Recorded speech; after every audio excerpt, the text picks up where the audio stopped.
Everyone is talking about negative gearing changes in the latest budget update 2026. Let me dig down how it actually works and what are the changes coming up. So I'm assuming here you're buying a 700k property with a $600 per week rent. That's what usually we buy with majority of our clients. So the property is rented this much for a year, $31,200. Now, you have the expenses against these properties. The biggest expense we have is interest rates, right? The interest you're gonna pay on the loan. I've assumed you took a 80% loan, and you're paying $33,000. A rough figure. It can go high and low. This is just to calculate the numbers here. So you pay $33,000 in interest, right? And the next 10,000, that is additional expense you pay on a property management, any small maintenance, big maintenance, average out like 2,000, 2,500, council rates, insurances and all that. So they are roughly $10,000. Now, this is your income, that is your outgoings. The net is you're making a loss of $11,800 in the property, right? Now, there is called a thing called depreciation schedule. How ATO looks like that is if your property is depreciating every year for 40 years. For example, you bought a 2005 built house, then you can claim your depreciation on the house till 2045. And that depreciation, for example, you bought like 10-15 years old house, that is your depreciation you're claiming roughly. It can be like 4,000, it can be 6-7,000. Brand new houses have even higher. Now, actual loss you're making this much, but depreciation is on paper loss, so you can claim this much of loss against your investment property, right? Now I'm assuming you're a mom and dad investor with 37% tax bracket.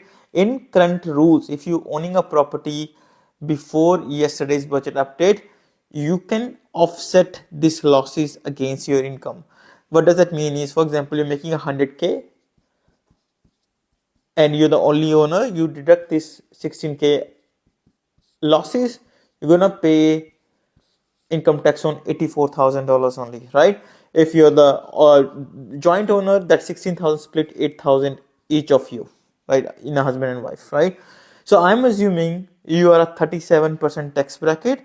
So because of this loss, you save the higher side of the bracket and you save $6,200 in the tax, right? So you get the tax back. So that is the current negative gearing rules that improves your cash flow. Your current loss was 11,800. You get a $6,000 back. You're losing like $6,000 there, right? Now, in the new rules, what they said is you can't really claim negative gearing every year, right? And there is a grace period. You can still claim for next 1 year. For example, you bought a property from here to next year. You can still claim till June 27 for 1 year. You can still claim that money out, right? But the story doesn't stop here. The reason of buying property is always long term. It's not like getting the tax back, right? The properties get doubled roughly in 10-11 years because of inflation in this country. So before property turns positive, say you are $11,000-12,000 negative, it keeps going down because your rent here is keep going up. Just an example, I bought a property in Perth for 380k. Rent that time is $400. The property is 900k in 5 years. Rent is around $700 now.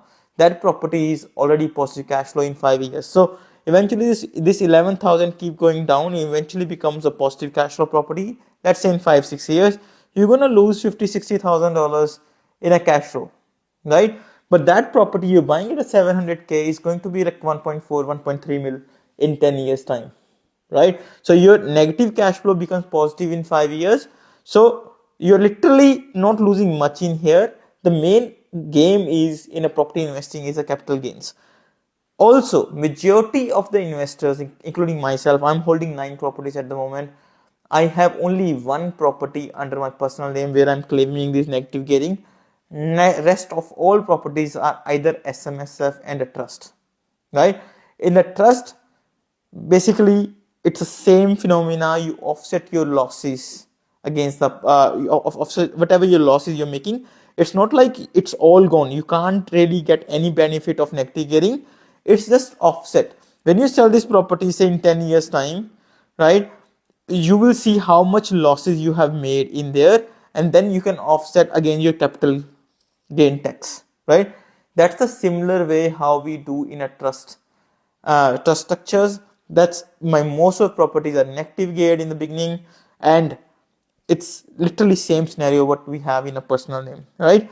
So now the question will be the right structure for you. That is very important. Now in the past, a lot of people, because of cash flow buy under personal name, now you have to be very careful. Is it a company structure best for you, trust structure best for you, or the SMSF? So self-managed super fund has no announced changes at the moment, so that can be a field way you can look into. So are you stopping just because you're not getting $6,000 for next 2-3 years? Are you delaying the whole process of buying your investment property, creating a wealth? In my opinion, I'm not going to stop, and I will keep buying properties. And astute investors who bought 8, 9, 10 properties with us, majorities are in a company or trust structures. They are not going to see any of this impact anyway. So the smart investor will still invest. The rest will just keep thinking and dragging their plans. Thank you.